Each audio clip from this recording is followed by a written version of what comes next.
오늘 우리가 본문의 말씀을 중심으로 해서 듣고자 하는 말씀의 제목은 인자가 온 것은 10절의 말씀이죠.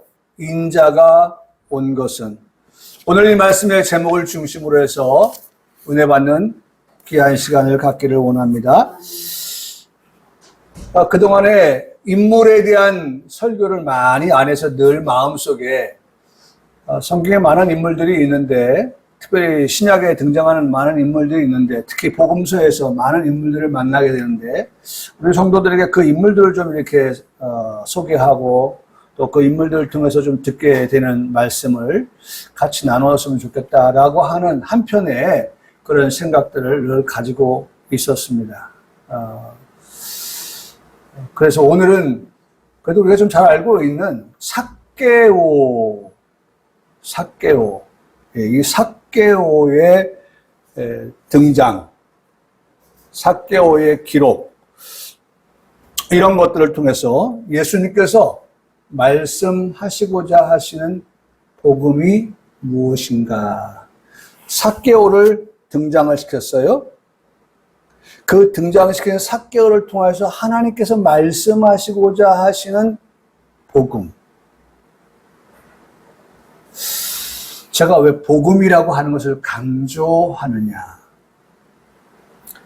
오늘 설교를 준비하면서 한 권의 책을 펼쳐 보았습니다. 책 속에는 독자들에게 오늘에 필요한 주제를 다룬 제목들을 읽어볼 수 있었습니다. 제목 가운데 이런 제목이 제 눈에 들어왔습니다. 성경은, 여러분도 한번 들으면서 판단해 보시기 바랍니다. 성경은 하나님의 나라 회복에 관한 이야기입니다. 그래서 처음에 앞부분을 읽을 때는, 제목을 읽으면서는 그렇지, 당연하지. 하나님의 그 말씀인 성경은 하나님의 나라 회복에 관한 내용들이지, 말씀이지, 라고 그렇게 서스럼 없이, 문제 없이 받아들였어요. 그런데 뒷부분에 가서 제 마음에, 왜 이걸 이렇게 썼어? 제목을 왜 이렇게 달았어? 저한테 부담감이 왔어요. 다시 한번 들려볼까요? 제목입니다. 성경은, 여러분, 이거 우리가 그렇게 받아야 됩니다. 똑같이. 우리도 그렇게 알아야 돼요. 성경은 하나님의 나라 회복에 관한, 그 다음 우리는 뭐라고 했으면 좋겠어요? 네? 말씀입니다. 성경은 하나님의 나라 회복에 관한 말씀입니다. 라고 썼으면 완전히 빨간 펜으로 밑줄 쫙 100점. 제가 채점자라면 그렇게 주고 싶었어요. 근데 앞부분에, 중간 부분에 다 마음에 쏙 들었어요. 그래, 맞아. 성경은 하나님 나라 회복에 관한 그러한 내용이지. 라고 그렇게 말씀을 봤는데, 그 말씀을 뒷부분에 가서 그만 이야기다 라고 그야말로 산통을 다 깨버렸네요.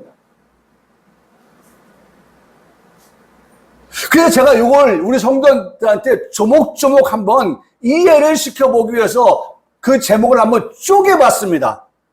우리가 CSI에서 보면은 어떤 단서를 찾아내기 위해서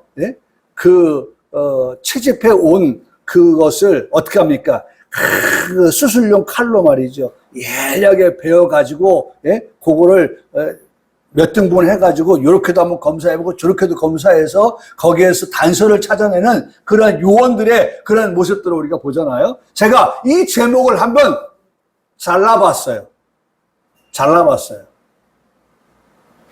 아마 우리 평강교회 성도들도 제가 잘라서 여러분들한테 소개해드리는 그 내용을 들으면 다 공감을 하실 것입니다. 첫째로, 성경은 하나님의 나라 회복에 관한 것을 말씀하고 있다. 몇 점 주실랍니까? 100점이에요. 성경은 하나님의 나라 회복에 관한 그러한 말씀이다. 그것을 말씀해주고 있다. 성경은 그걸 말씀해주고 있는 것이다. 100점 주고 싶어요. 두 번째,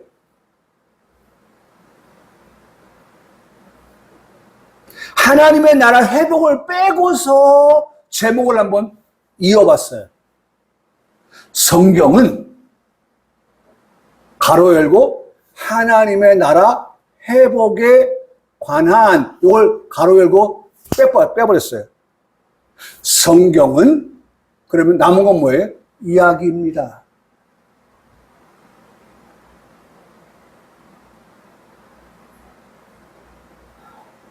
제가 목사입니다.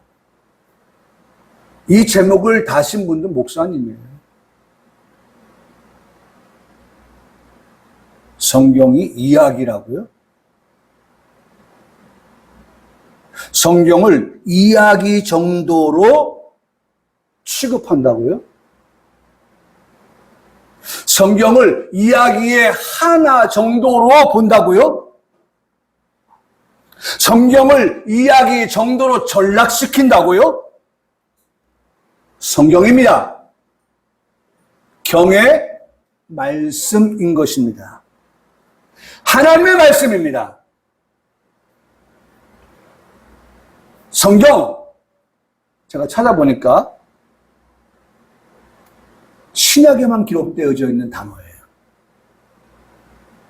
성경, 신약에만 46곳에서 48번 기록하고 있는 것을 제가 일일이 다 세봤어요. 마태복음부터 시작해서. 신약 성경에만 기록되는 성경이라고 하는 이 단어가 46번, 6곳. 46곳의 성경에 48번 성경이라고 하는 단어가 기록된 것을 찾을 수가 있었습니다. 그라페, 그라포, 헬라어입니다.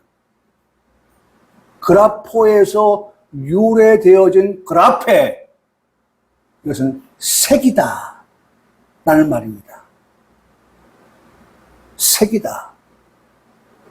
이 그라페, 그라포는 기록하다.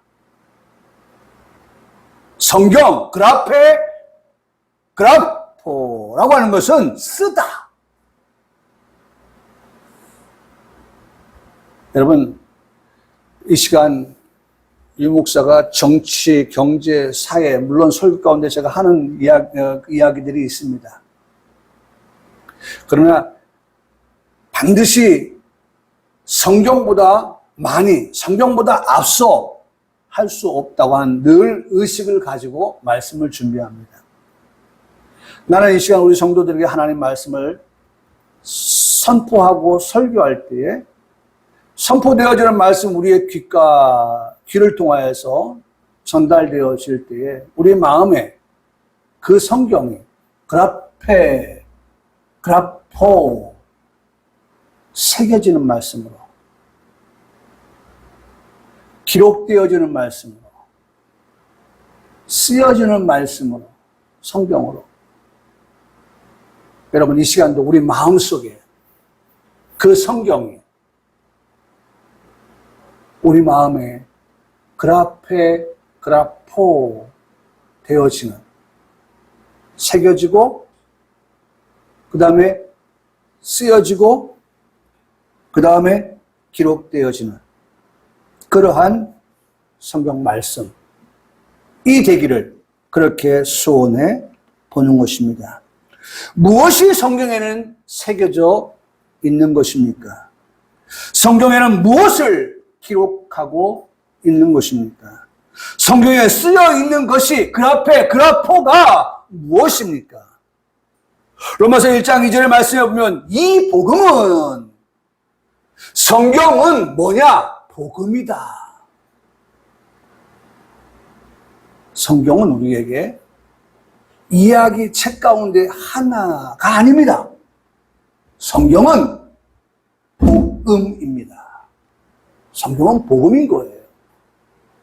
그럼 복음이 뭐냐라고 할 때 이 로마서 1장 2절은 이렇게 말씀하고 있습니다. 이 복음은 하나님이 선지자들을 통하여서 그의 아들에 관하여서 어떻게 성경에 미리 약속하신 것이다. 그러니까 성경은요, 복음이고 복음은 하나님의 아들 예수 그리스도인 것입니다.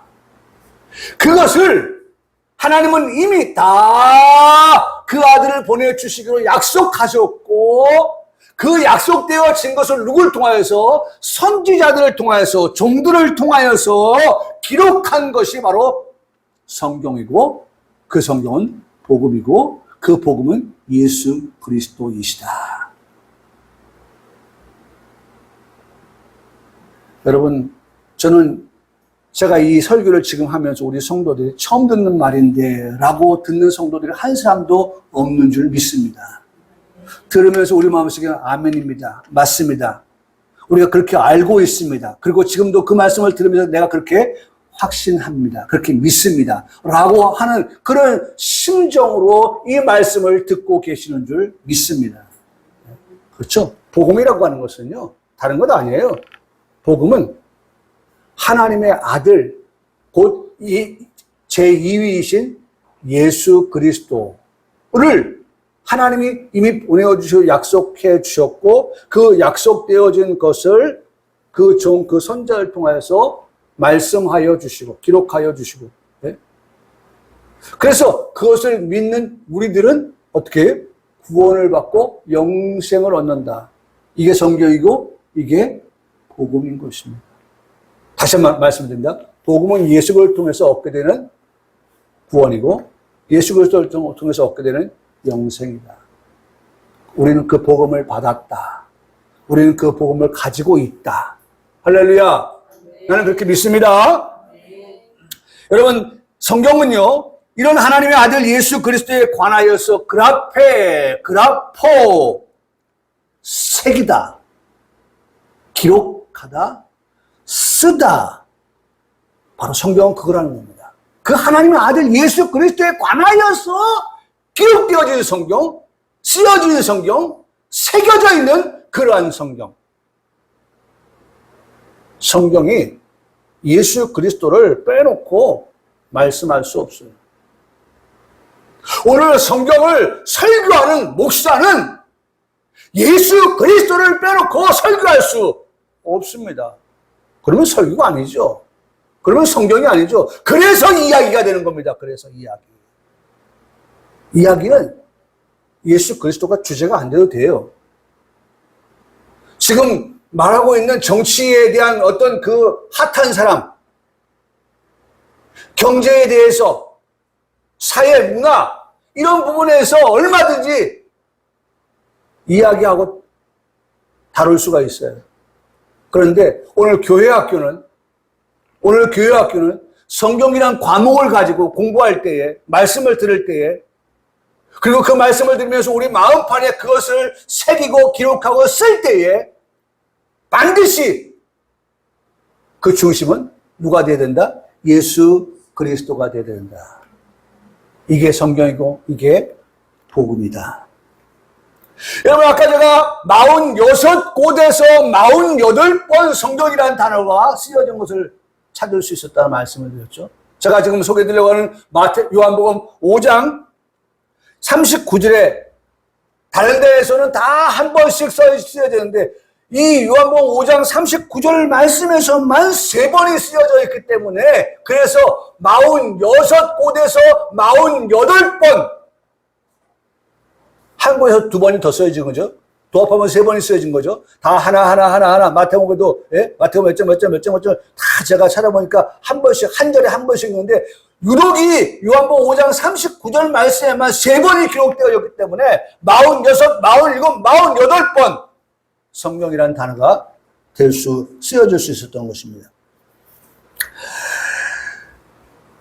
그 말씀이 무엇입니까? 이 말씀도 우리가 많이 들었던 말씀이에요. 이렇게 말씀하고 있습니다. 요한복음 5장 39절 말씀하기를 너희가 성경에서 영생을 얻는 줄 생각하고, 성경에서 뭘 얻어요? 영생을 얻는 줄 생각하고. 성경에서 누굴 만나니까? 예수 그리스도를 만나니까. 그 예수 그리스도를 믿으면 구원을 받고 예수 그리스도를 믿으니 영생을 얻는다고 하는 것이 우리가 믿는 믿음의 도 아닙니까? 도. 영생을 얻는 줄 생각하고, 또 한 번 말씀합니다. 성경을 연구하거니와, 또 한 번 말씀합니다. 이 성경이 곧, 한번 따라 하시겠습니다. 내게 대하여 증언하는 것이니라. 여기 내게라고 하는 것은 바로 예수 그리스도를 말합니다. 내게 대하여. 성경은 내게 대하여 증언하는 것이다.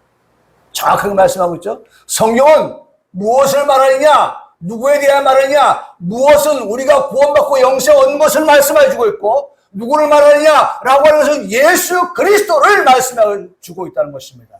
그러므로 성경은 예수 그리스도를 통하여서 우리가 구원을 얻고 영생을 얻게 되는 그 길을 뭐 해놓고 있어요? 기록하고 새기고 쓴, 뭐라고 했습니까? 그라포. 혹시나 여러분 우리 커피 가운데 문득 제가 지금 생각이 난 건데, 무슨 커피 있죠? 그 자들은 뭐 있어요? 커피. 무슨 커피 있어요? 아닌가요? 제가 욕심을 부렸나요? 저 커피를 마시면서도 무엇을 주문할 때, 그라포. 네. 카페라떼? 네, 카페라떼. 맞지? 카페라떼. 네, 카페라떼 주세요. 할 때, 카페라떼, 그라페, 네? 그라포. 그것은 성경. 그 성경의 뜻은 새기다, 기록하다, 쓰다. 커피만 주문하는 게 아니라, 커피만 입으로 마시는 것이 아니라, 그 커피를 주문하면서 우리 머릿속에 그라페, 그라포, 성경.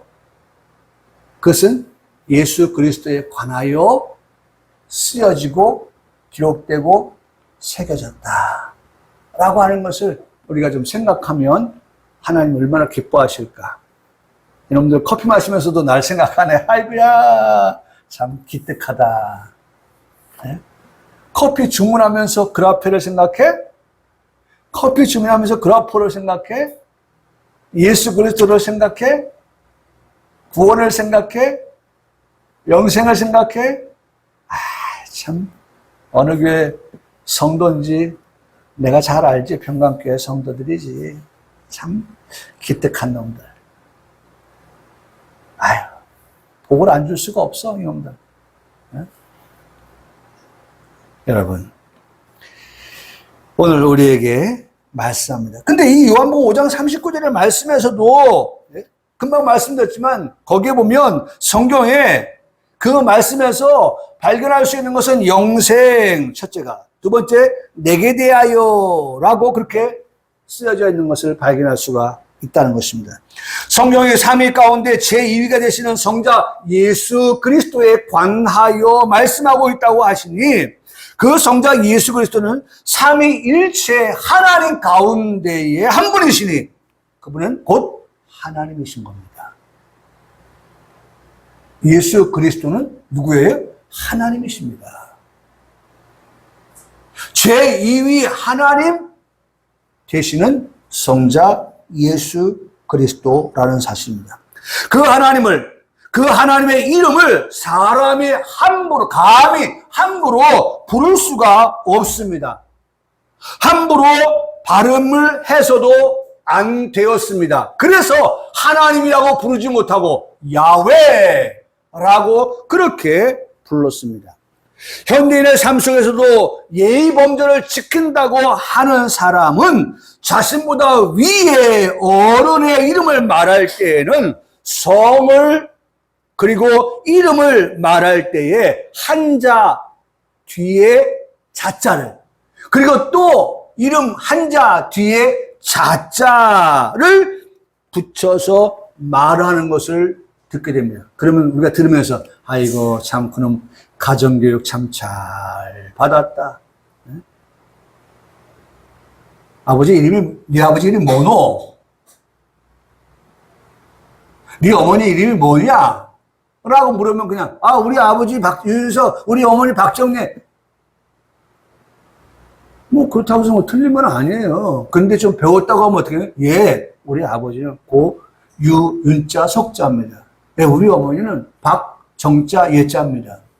그건 좀 집안이 좀 뼈대 있는 가문인가 보다. 어른들이 참 잘 가르쳤다. 말 안 하지만 그렇게 속으로 생각하게 됩니다.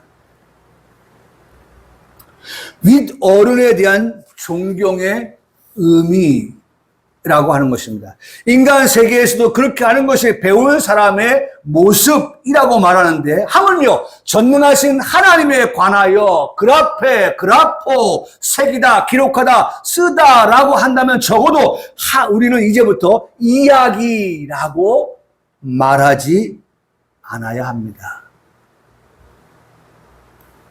성경은 하나님 나라의 회복에 관하여 이야기했다라고 말하지 말고 말씀하고 있다. 성경 하나님 나라 회복에 관해 말씀하고 있는 건 책이다. 라고 말했다면 아니 그게 그렇게 하면 좀 자기가 좀 격이 낮아집니까? 아니죠. 오히려 격이 더 올라가고 또 오히려 하나님께서 보실 때에 얼마나 기쁨. 누가 그러더라고요. KISS. 예? 아주 이뻐서 예? 볼에다 막 키스해주고 싶은 예? 그러한 자녀. 그런 저자일 것입니다. 지난주에도 예수님께서 베드로에게 하신 말씀이 문득 제가 이 말씀을 이 서론 부분을 정리하면서 베드로에게 하셨던 예수님의 말씀이 생각이 났어요. 지난주 이런 말씀을 드렸죠. 베드로에게 하나님의 일을 생각하지 않고 사람의 일을 생각하는구나. 사단아 내 뒤로 물러가라! 라고 말씀하셨던 그 말씀. 여러분 오늘 우리는 무슨 일을 하든지 간에 사람의 일을 생각해서 글을 쓰거나 말을 하거나 일을 하거나 하는 것이 아니라 우리는 하나님의 일을 하고 있다고 하는 하나님의 일을 하는 자라고 하는 그러한 신앙을 가지고 우리가 모든 일들을 대면하는 그러한 우리가 될 때 하나님께서 기뻐하시는 말, 하나님께서 기뻐하시는 언어를 구사하는 그러한 평강교회 성도들이 될 수 있기를 그렇게 간절히 소원해 봅니다. 자, 오늘 본문의 말씀입니다. 예수님께서 여리고를 들어가셔서 지나가시려고 한다라고 그렇게 기록하고 있어요. 그렇죠? 여러분, 오늘 성경 말씀에 보면 19장 1절에 그렇게 말씀하고 있어요. 예수님께서 여리고로 들어가, 그 다음에 어떻게 해요? 지나가신다. 그러니까 여리고를 지나서 가시는 예수님을 말씀하고 있습니다. 여러분, 저는 이 말씀 1절을 짧게 읽으면서 지나가는 곳에서 만난 삭개오입니다. 지나가는 곳조차도 그냥 지나가는 예수님이 아니라 그 지나가는, 다시 말하면 경유에 가는 그와 같은 곳에서조차도 예수님은 그냥 지나가시는 것이 아니라 그곳에서도 예수님의 구원과 예수님의 영생의 흔적을 그 누군가에게는 남기고 지나가시는 예수님의 모습. 여러분, 우리가 하루를 살아도, 우리가 한 날을 살아도, 우리가 한 시간을 살아도, 여러분, 그 모든 것들은 다 우리에게는 어떤 시간들이에요? 너무나도 귀한 시간이고, 그냥 대충 소홀하게 그냥 지나갈 수 있는 그러한 시간들이 아닌 것을 예수님의 그 걸음 속에서, 예수님의 그 행로 속에서 발견해 볼 수 있습니다. 중요한 것, 여기서 중요한 것. 저는 말씀을 보면서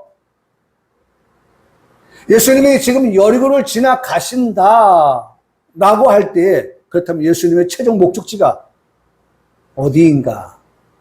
여리고는 경유지고 도착지, 목적지가 어디인가? 항상 예수님의 목적지는 예루살렘 성전이다. 근데 지나가는 곳에 조차도 예수님은 그냥 지나가지 않으셨다. 그러나 저는 이 말씀을 보면서 예수님의 그러면 최종 목적지가 어디냐라고 하는 것을 생각해 보았어요. 생각해 보았더니 그것이 바로 예루살렘 성전이었다. 예수님의 그 걸음, 예수님의 행로의 최종 목적지는 항상 그 중심이 어디야? 예루살렘이고 그 예루살렘 안에 있는 성전이다. 중심이.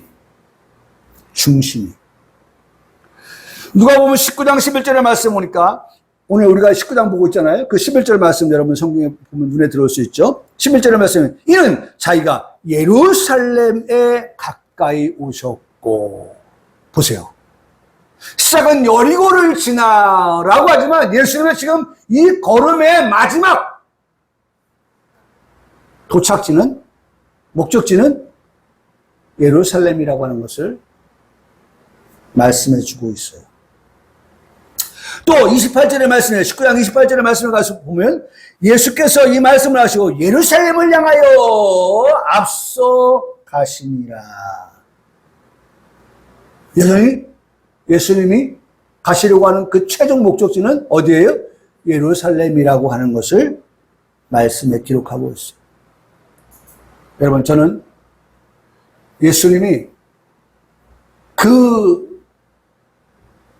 인생에 있어서의 그 걸음에 있어서의 그 중심을 어디에 두고 사셨는가 라고 하는 것을 생각하면서 2023년 9월을 시작하고 오늘 3일을 시작하며 오늘 주일을 우리가 맞이하고 하나님 앞에 나와서 예배하는 이 시간, 우리의 마음의 중심은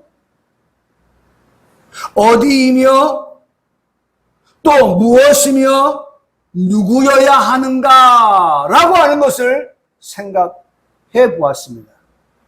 우리의 중심은 누가 되어야 되느냐? 어디가 되어야 되느냐? 무엇이 되어야 되느냐라고 하는 것. 여러분, 이 시간 그 중심을 가지고 예배해야 한다면 반드시 하나님께서 우리에게 은혜를 주실 것입니다. 근데 그 중심이 없이 우리가 예배한다고 하면 마치 향방 없는 달리기를 하는 사람과 같습니다. 여러분, 그렇잖아요? 눈을 가리고 몇 바퀴 돌리고, 그 다음에 목적지를 향해서 가라고 한 말이죠.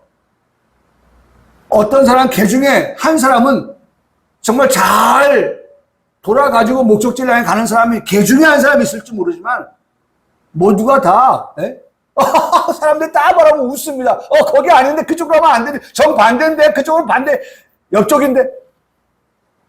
우린 많이 보잖아요.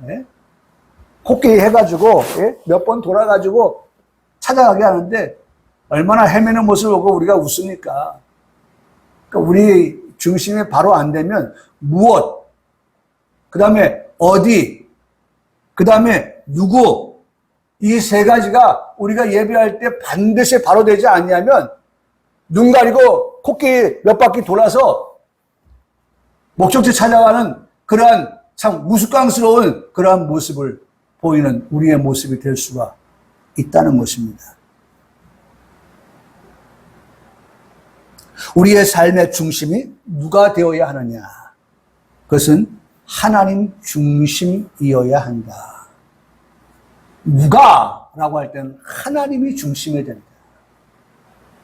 우리의 삶의 중심이 어디가 되어야 하느냐라고 할 때는 성경 중심, 교회 중심이 되어야 한다. 어디가? 라고 할 때는 교회. 우리의 삶의 중심 무엇이 되어야 하느냐라고 우리가 늘 스스로에게 묻고 답한다면 우리의 삶의 중심은 성경 말씀이 되어야 한다. 우리의 중심이 성경 말씀 중심이 되어야 된다. 여러분 고백해 봅시다. 우리의 삶의 중심은 누가? 그 누가는 누구예요? 하나님 중심. 우리의 삶의 중심에 어디가 뭐가 돼야 돼요? 교회. 우리의 삶의 중심이 무엇이라고 묻는다면 뭐라고 대답하겠어요? 성경 말씀 중심이라고 그렇게 말할 수 있어야 됩니다. 한번 고백해 보겠습니다. 하나님 중심, 교회 중심, 성경 중심, 중심에 두어야 할 것들이 우리에게 확실해야 한다는 것입니다. 부지해서는 안 된다고 하는 것입니다. 이곳에서 예수님은 삭개오라 이름하는 자를 만났다고 그 앞에 뭐라고 써요? 색이다. 삭개오를 만났다고 그 앞에 기록하고 있습니다. 삭개오를 만났다고 그 앞에 써 놓으셨습니다. 삭개오에 대한 설명이 되어 있는데요. 그는 세리장이라고 밝히고 있습니다. 세리장이면 세금을 걷는 사람의 우두머리를 말하는 것입니다. 돈을 걷는 일을 하는 것입니다. 돈을 생각하면 좀 좋은 쪽으로 생각이 되면 좋겠는데 우리가 살고 있는 세상은 완전하지 않고 완벽하지 않으니 생각도 왜냐면 듣는 게 보는 게 다 그런 것들을 우리가 이거 보고 듣게 되니까 생각하는 것조차도 아이고 돈 부정, 돈 부패 이런 생각을 하게 됩니다. 뇌물, 돈하면 뇌물 뭐 이런 생각을 하게 되는 것이죠. 성경에서 말씀하고 있는 내용으로는 돈을 사랑함이 일만하게 뿌리가 된다 라는 말씀도 듣게 됩니다. 이것을 탐내는 자들은 돈을 어떻게 해요? 탐내게 된다. 미혹을 받아서 믿음에서 떠나서 많은 근심으로 자기를 찌른다. 아니 좋아야 될 그 재물이 좋아야 될 그 돈이 오히려 근심이 되고 오히려 우리의 몸을 찌르는 그런 가시와 같이 되어진다라고 하는 것은 다 부정적인 것에서 나오는 거예요. 여러분 하나님께서 우리에게 물질을 주셨을 때 그 물질을 가지고 우리가 하나님 사업을 위해서 쓴다고 하면 절대로 근심하지 않아요. 네? 악의 뿌리가 되지 않아요.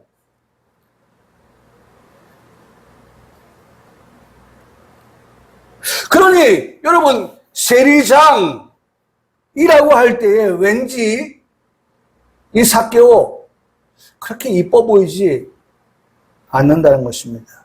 게다가 그 다음에 말씀해 보니까 부자라고 말하니까 더 이 삭개오를 바라보는 눈은 부정 축제자. 네?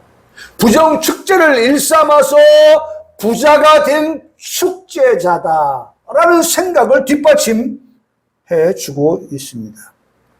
오전의 말씀에 따르면 무사람들이 삭개오를 기억하기를 아유 죄인이다. 그거 보세요. 아니 정말 삭개오가 세금을 정당하게 걷고 또 나중에 뒤에 가서 말합니다만 가난한 사람들에게 자기의 재산의 절반을 나눠주고 하는 그러한 정말 우리가 사도행전에서 만나는 또 한 사람 있죠. 누굽니까? 네? 사도행전에서 만나는 정말 아나니아와 삽비라 말고 제가 이분을 늘 설교의 중심에 있는데요. 누구세요? 고넬료. 예? 고넬료와 같은 그러한 사람이라고 하면 모르겠어요. 그런데 이 삭개오는 그렇지 않았어요. 죄인이라고 사람들이 모여서 삭개오를 얘기하면 아유 말도 하지 마. 삭개오? 아유 입에 담을 수도 없어. 죄인 취급을 했다는 거예요. 죄인 취급. 8절의 말씀에서는 삭개오 스스로도 자신이 떳떳하지 못한 그러한 사람이라고 하는 것을 말해주고 있습니다. 자신도 그렇게 말해주고 있습니다.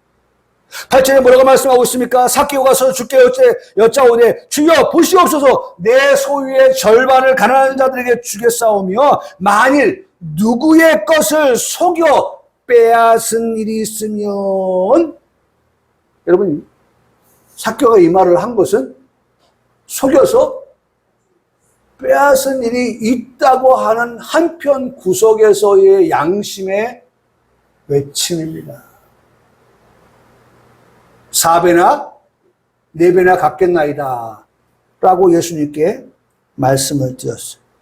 스스로가 말합니다. 나는 속이는 자입니다. 이어서 자신을 말합니다. 나는 남의 것을 빼앗은 자입니다. 이 말 하는 거예요. 그것으로 인해서 내가 부자가 됐습니다. 어디에 앉아서? 세리장의 자리에 앉아서. 네?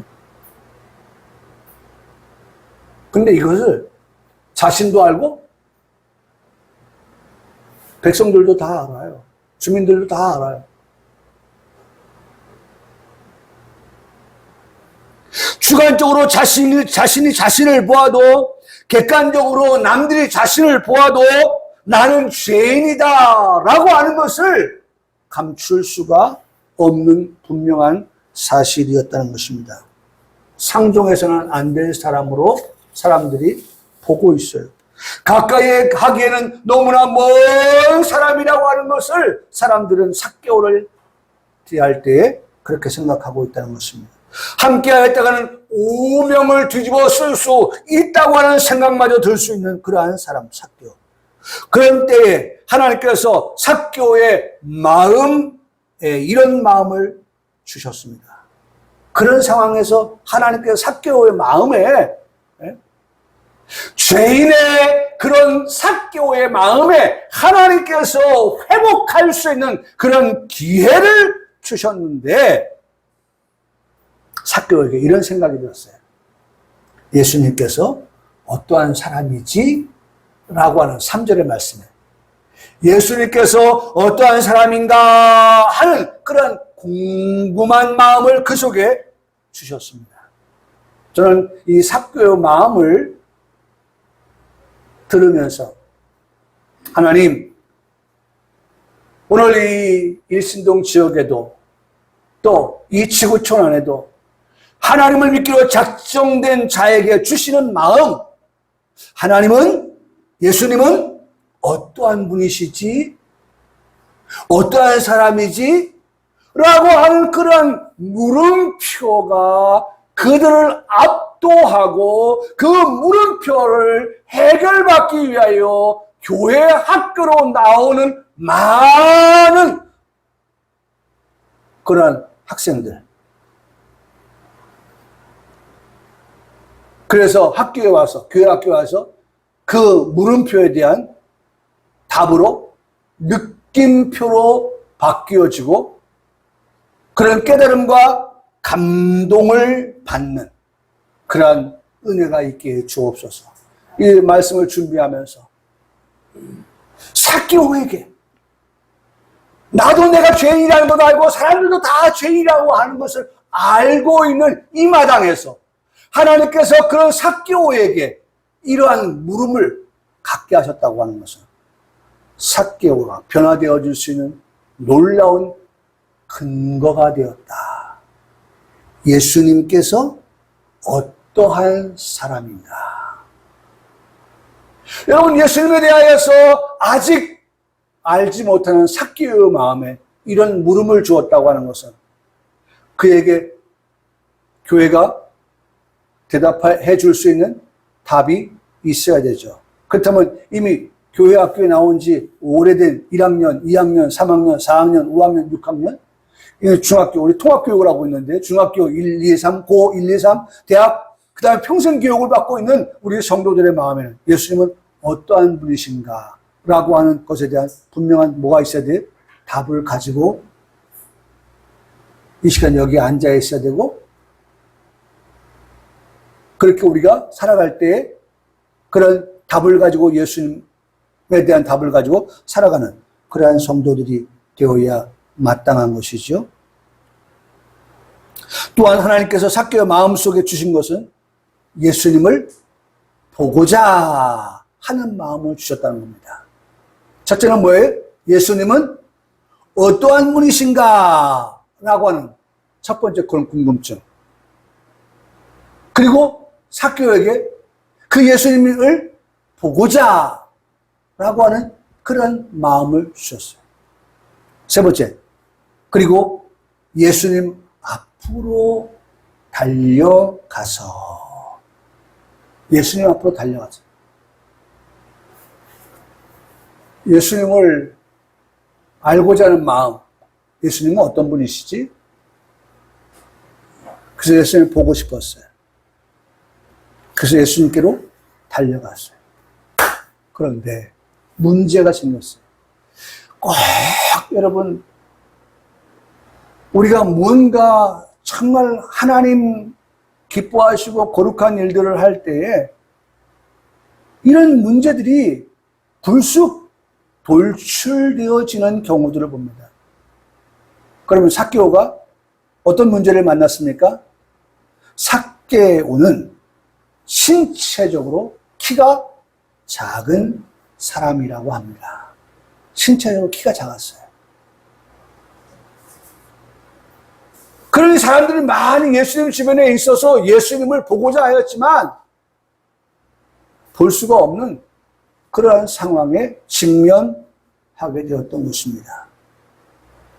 여러분, 여기서 삭개오가 포기했다면 그는 인생의 터닝 포인트, 인생의 지금까지 예수님 모르고 살아왔던 그 인생이 이제 예수님을 만나고 예수님을 영접하고 예수님과 함께하는 변화된 삶으로서의 시작점을 갖지 못했을 것입니다.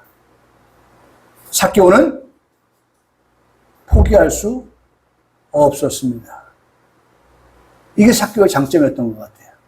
포기할 수 없었어요. 첩첩이 놓인 문제들을 뚫고서 어떻게 하면 내가 가지고 있는 그 예수님은 어떤 분인가? 그 예수님은 어떤 분이실까라고 해서 보고 싶었던 그 마음, 그 문제를 해결받기 위해서 삭개오는 포기하지 않았다. 하나님께서 오늘 예루살렘을 향해 가시는 예수님을 삭개오가 꼭 만나서 인생의 전환점을 맞기를 원하셨습니다. 계획하셨습니다. 진행하셨습니다. 삭개오는 환경에 연연하지 않고 주변을 돌아보았습니다. 주변을 돌아보았더니 거기에 돌 무화과 나무, 이전 성경은 뭐예요? 뽕나무라고 하는 돌 무화과 나무가 있었습니다. 그것으로 자신이 목적한 것을, 아니 하나님께서 계획하신 그 일환 이 되었던 자신을 그것으로 올라가도록 하였다. 여러분, 참 유목사 얼마나 멋있습니까? 하나님께서 올라가게 하신 거예요.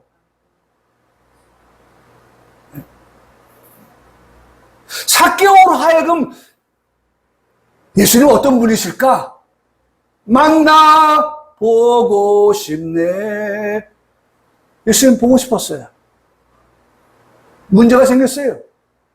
주변에 그 문제가, 환경의 문제가 널널히 그 앞을 막고 있어요.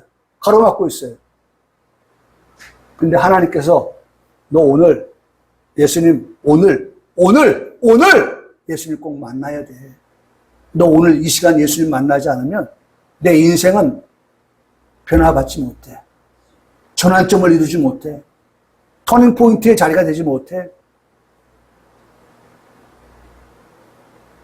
하나님께서 삭개오로 하여금 돌감람나무를 보게 하시고 그 나무에 올라가도록 하셨다. 저는 그렇게 말씀하고 싶어요. 하나님께서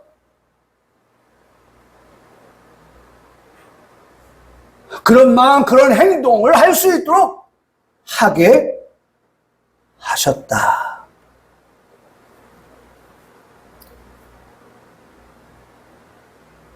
게다가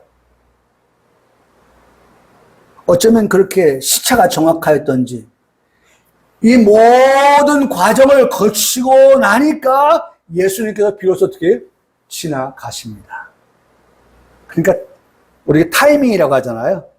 예수님께서 아주 절묘한 타이밍, 삭개오에게 절묘한 그 타이밍, 그것이 어떻게 일치되었다. 일치되었다. 삭개오가 할 일 다 마친 후에 예수님께서 삭개오를 쳐다보셨습니다. 그리고 말씀하십니다. 삭개오야, 속히 내려오라. 내가 오늘 내 집에 유하여야겠다. 이 두 마디 예수님의 말씀은 삭개오의 심장을 다시 뛰게 하는 재창조의 사역이 이루어졌다는 것입니다. 삭개오, 내 이름 아시죠? 예수님께서 한 번도 만나지 않았던 삭개오, 예수님도 삭개오도 예수님을 서로가 구면이 아닌 한 번도 면식이 없는 그러한 상황 속에서 예수님께서 그 돌감람나무 위에 올라가 있는, 돌무화과나무 위에 올라가 있는 그 한 사람, 키 작은 사람, 그를 향하여 삭개오야! 라고 이름을 불렀다는 것입니다. 여러분, 이게 신이에요. 예수님은 신입니다. 하나님이십니다. 그의 이름을 아셨어요. 내 이름을 아시는 주님이십니다. 할렐루야. 네? 삭개오야! 속히 내려오라. 내가 오늘 내 집에 유하여야겠다. 네? 놀라지 않을 수가 없었습니다. 사람들은 삭개오라 부르지 않았지요? 사람들은 삭개오를 세리장이라 부르지 않았습니다. 사람들이 삭개오를 부를 때는 죄인이라고 부르는 상황이었습니다. 낮이 뜨거운 삶을 살았고 외면을 받는 삶을 살았고 열등감을 가지고 살았던 삭개오, 그를 향해서 예수님께서 오늘 찾아와 그를 부르셨습니다. 소명입니다.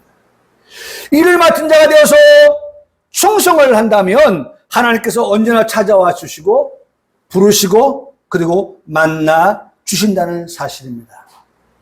저는 이 말씀을 준비하면서 참 놀랍다. 구약에서 제가 한 사람을 또 찾았습니다. 신약에서 한 사람을 소개하려고 합니다. 그 한 사람은, 구약의 한 사람은 다윗입니다. 이새의 아들입니다. 사무엘이 이제 사울이 왕 되는 걸 원하지 아니하시고 다음 왕을 세우려고 사무엘을 보내는데 누구에게 보냅니까? 이새의 집에 보냅니다. 하나님은 다 알고 계셔요. 지금 삭개오를 아시듯이 이스라엘 두 번째 왕 될 사람이 있다는 것을 하나님이 아시고 사무엘을 보내신 거예요. 그래서 이새의 아들들을 면접을 봅니다. 한 사람 한 사람. 네? 그래서 큰아들부터 사무엘 앞을 지나갑니다. 엘리압이 지나갔습니다. 큰아들, 맏아들 엘리압이 지나갑니다. 엘리압이 지나가는데 사무엘이 고개를, 성경에는 안 나왔지만 제가 표현합니다. 고개를 절레절레 흔들면서, 지금 사무엘이 말하는 이 말은 성경 그대로의 표현입니다. 여호와께서 택하지 않으셨느니라. 너 아니야. 너는 아니야. 여호와께서 택한 사람이 아니야. 라고 그렇게 엘리압을 통과. 너는 통과야. 이세의 둘째 아들 아비나답이 그 사무엘 앞을 지나갑니다. 셋째 삼마가 지나갑니다. 넷째, 다섯째, 여섯째, 일곱째 아들까지 사무엘 앞을 지나갈 때에 사무엘은 앞서 말씀드렸던 고개를 절레야지. 아니라고 합니다. 여호와께서 택하지 않으셨느니라, 여호와께서 택하지 않으셨느니라 라는 그런 말을 합니다. 사무엘이 이세에게 묻습니다. 아직 네? 아들이 다 여기에 온 것이냐? 네? 그렇게 물어요. 내 아들이 다 여기 있느냐? 이세가 말합니다. 아직 막내가 남았는데 그는 지금 양을 지키고 있습니다. 지키나이다. 그가 바로 골리앗을 쓰러뜨린 다윗입니다. 다윗. 네, 다윗이에요. 하나님께서는 다윗을 부르셨고 다윗을 세우셨습니다.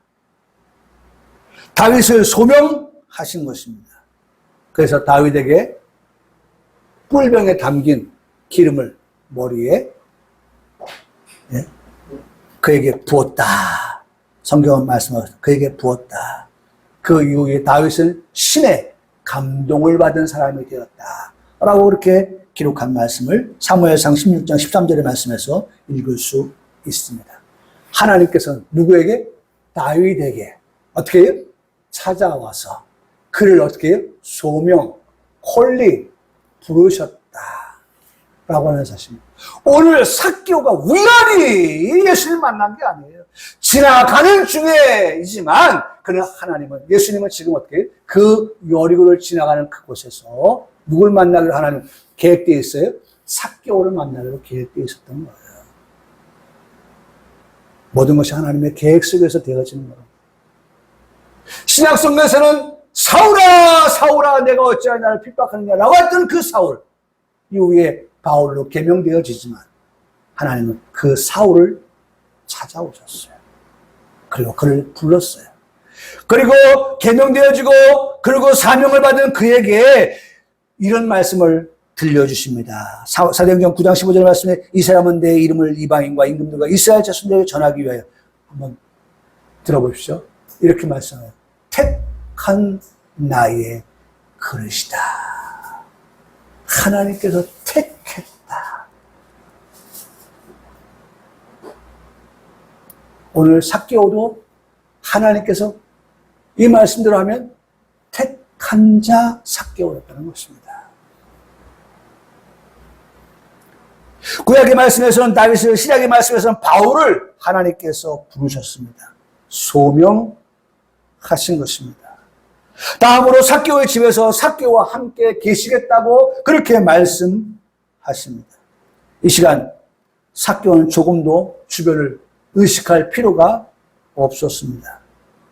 오직 예수님만을 바라보았기 때문입니다. 예수님의 부름에 응답할 뿐이었습니다. 체면이 필요하지 않는 순간입니다. 남의 시선이 느껴지지 않는 그러한 순간입니다. 삭개오의 심정이 어떠하다고 말씀해주고 있습니까?